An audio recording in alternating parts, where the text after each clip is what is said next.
was a threat even while in prison. Slap your neighbor. Say, I'm still a threat. Even on my worst day, I'm still a threat to the enemy. On my worst day, while I'm yet locked up, while I'm yet tied up, while I'm yet tangled up, I'm still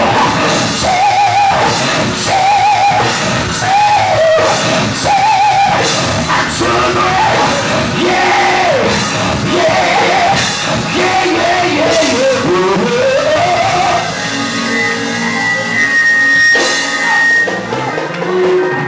Say it.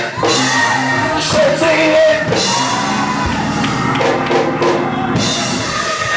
Sit down and hush.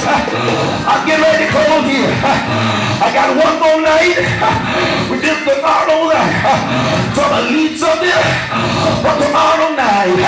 But tell your neighbor on your worst day, you're still a threat to the enemy. That's why you can't underestimate yourself because of your address. Tell your neighbor, everyone to lock him up. He wanted to tie him up so it would take his ambition, take his stride. But I want to tell somebody here, you're coming through and you're coming out.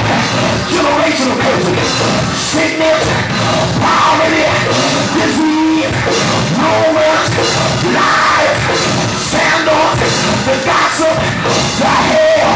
I'm coming through and I'm coming out. Pastor, we're coming through and we're coming out with my hands up. Yeah, yeah. Slap somebody.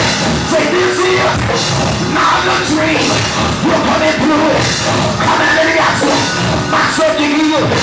Where we are. Where we are. Where we are.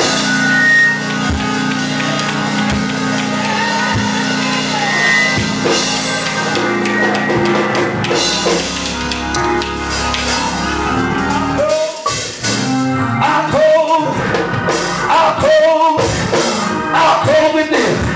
Sit down and give me a minute. When I get to my conclusion, I believe you'll know. If by chance you don't know, I'll point it and tell you. Glory to God. Verse 11, the Bible said, when Peter was come to himself, what are you saying to lie? Peter believed that God was able, but he was not sure that God was willing. Tell your neighbor, I know he's able, and God knows he's willing. Hey! Yeah! Yeah! I know he's willing, because I know he's able. The Bible said that the Lord delivered Peter out of the expectation of Herod and the Jews. There's somebody that's expecting you to lose your mind in the process of coming through and coming out. That's for you, daughter. But you gotta tell the devil, I'm not losing my mind. I'm coming through and I'm coming out.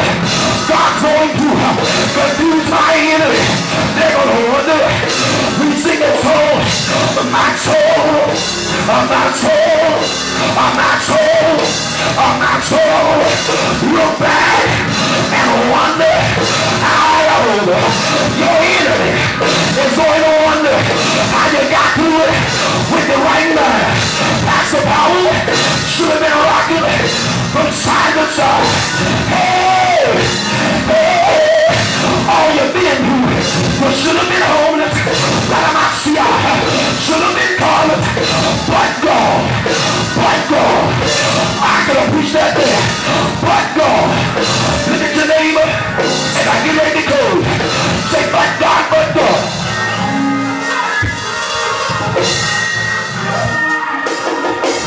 I'm not ready for you there. But God, God delivered Peter from the expectation of Herod and the Jews.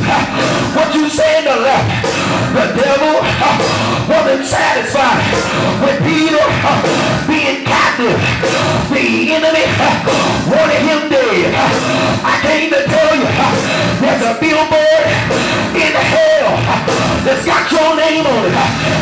wanted, dead or alive.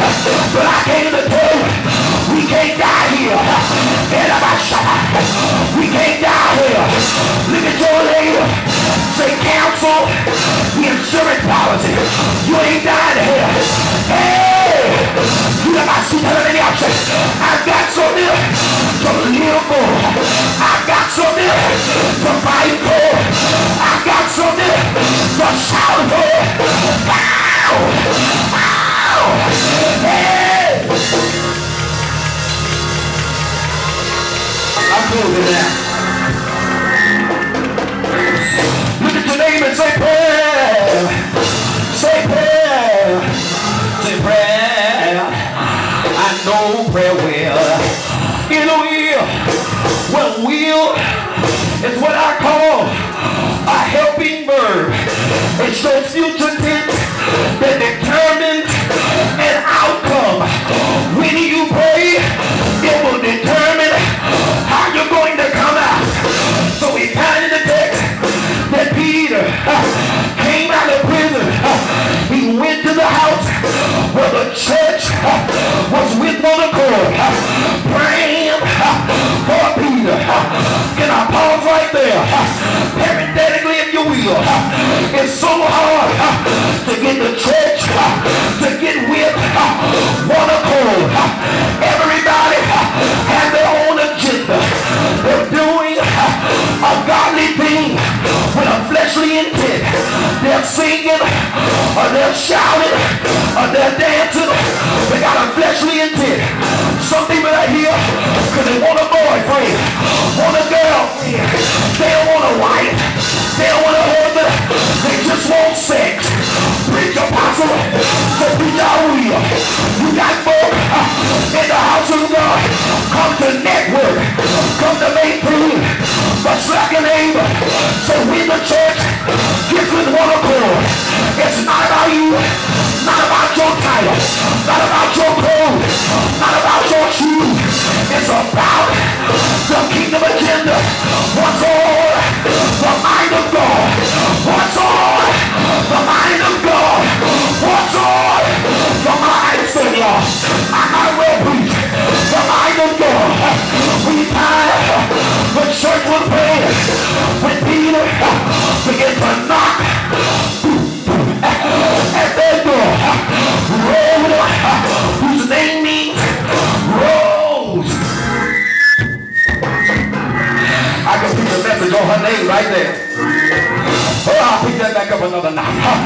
Glory to God. She went to the door.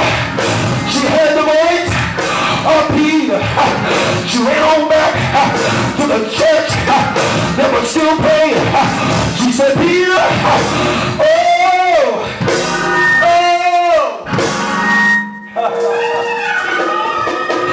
she said, Peter is at that door. They said, Rhoda, you must be mad. You must be crazy.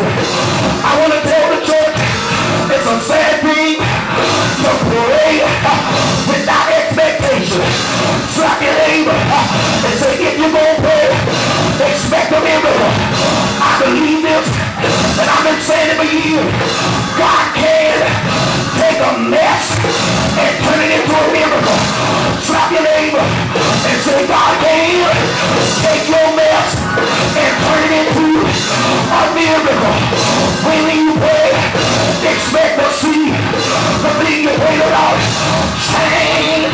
And if it doesn't change, we'll change you in the midst of it. Slap your neighbor. Say, prayer will, prayer will, prayer will, prayer will, prayer will, prayer will.